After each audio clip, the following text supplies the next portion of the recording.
বৈষম্য বিরোধী ছাত্র আন্দোলনে হত্যা চেষ্টার ঘটনায় রাজধানীর উত্তরা পূর্ব থানায় করা মামলায় অভিনেত্রী শমী কায়সারকে জামিন দিয়েছে আদালত। বুধবার বিচারপতি আবু তাহের মোহাম্মদ সাইফুর রহমান ও বিচারপতি মোহাম্মদ শওকত আলী চৌধুরীর হাইকোর্ট বেঞ্চে রায় দেয়। আদালতে শমী কায়সারের পক্ষে শুনানি করেন ব্যারিস্টার হামিদুল মিসবাহ, আর রাষ্ট্রপক্ষে শুনানি করেন deputy attorney general Jishan Haider, সহকারী অ্যাটর্নি জেনারেলে বি.এম. ইব্রাহিম খলিল।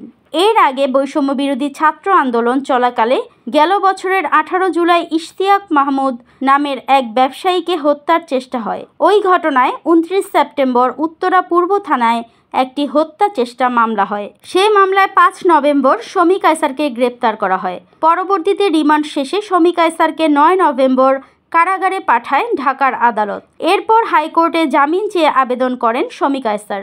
এই আবেদনের শুনানি নিয়ে 10 ডিসেম্বর হাইকোর্ট রুল জারি করে তাকে অন্তর্বর্তীকালীন জামিন দেন। পরে এই আদেশ স্থগিত চেয়ে রাষ্ট্রপক্ষ আপিল বিভাগে আবেদন করে। গত 12 ডিসেম্বর আপিল বিভাগের চেম্বার আদালত তার জামিন স্থগিত করে। পরবর্তীতে আপিল বিভাগ রুল শুনানির জন্য বিচারপতি আবু তাহের মোহাম্মদ সাইফুর রহমানের নেতৃত্বাধীন বেঞ্চে পাঠান। সে অনুযায়ী রুল শুনানি হয়। দৈনিক আজকের বাংলা.net